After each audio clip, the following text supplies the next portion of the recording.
Hello everybody, it's Brian for GadgetUnit.com, and in this video I'll be bringing you an unboxing of both the iPad Pro, the 12.9-inch model, in addition to the Logitech Create keyboard case. And the reason I have both of these is that I kind of wanted to try an iPad again, because if any of you guys have been following me for a while, I used to be into tablets, mainly the iPad 2 back in the day, and originally the first iPad. And for the past almost 4 years, I have gotten rid of tablets and been using just my MacBook Air in terms of my portable computer.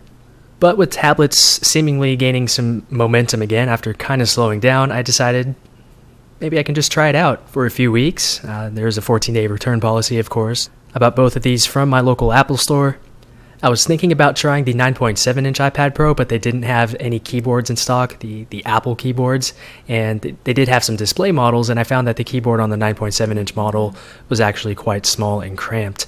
Once I switched over to the larger 12.9-inch keyboard, iPad Pro keyboard, the keys felt so much more spacious. Typing on it quickly was much easier and more accurate than doing so on the smaller one, so that's why I decided to go with the larger iPad Pro.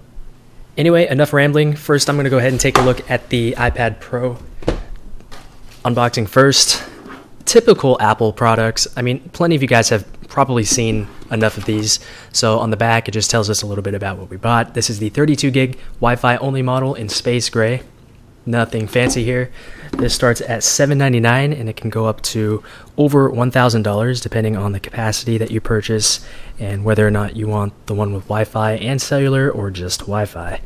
So off camera, I just used scissors to cut through the plastic here. So now we can go ahead and actually open the box up, which I'm assuming will reveal our large tablet.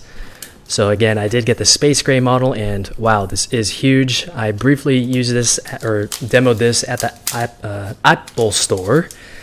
Just trying to get the right word here.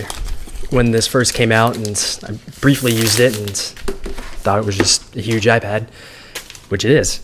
Anyway, here is our 12.9-inch display.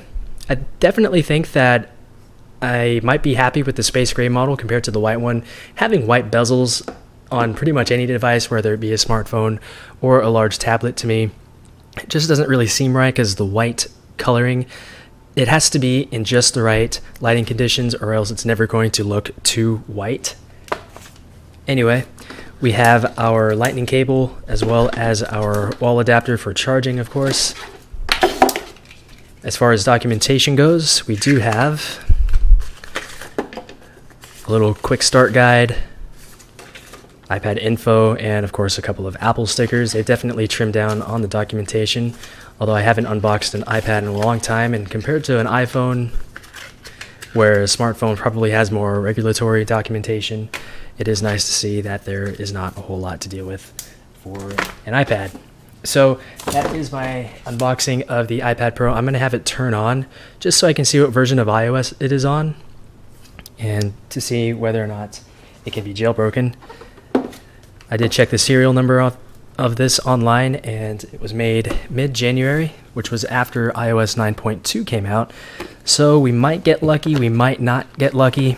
So we'll just have to see. It has already booted up, and oops, I got ahead of myself on the keyboard unboxing. I'm going to flip this over and bring in the keyboard here. So here is the Logitech Create keyboard box.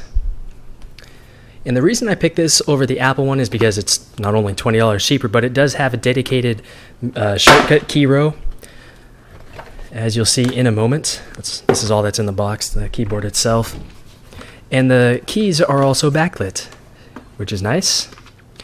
This is an actual keyboard case, additionally, compared to the Apple keyboard, where that's only a weird origami style keyboard. This is a full case to protect your iPad Pro. And since I am planning on returning both of these to the Apple store, I want to make sure that there is a case on it, so why not get a keyboard case? Here are the keys, much like what you'd find on a MacBook, and since I've been using my MacBook Air for almost 4 years, I should be able to type on this keyboard without any issues. Again, this is backlit compared to the Apple keyboard. It's $20 cheaper, and you have dedicated shortcut keys along the top row here, which I really like. I guess on that note, I'm not sure if I'm going to be doing any further videos on either of these. I might do a video talking about the keyboard itself, and I might go ahead and see if I can get a hold of the Apple version of the keyboard just to see if I can do a comparison of them both. Off screen, I am currently connecting it to Wi-Fi. Sure, why not? I will turn on Siri later. Don't send diagnostic data. Get started. So the moment of truth. Let's go into settings. Holy cow, this is huge. About 9.2.1 figures.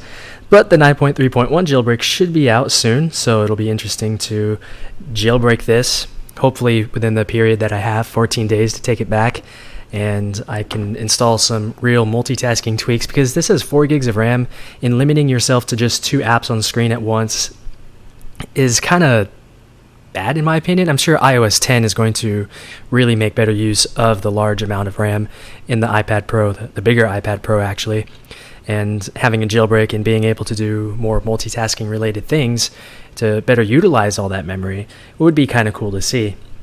So that's it with the video. Again, I'm not sure if I'm going to be doing any further videos on this. If there are any comments, questions, or feedback about this or anything else, feel free to leave everything down below in the comments area.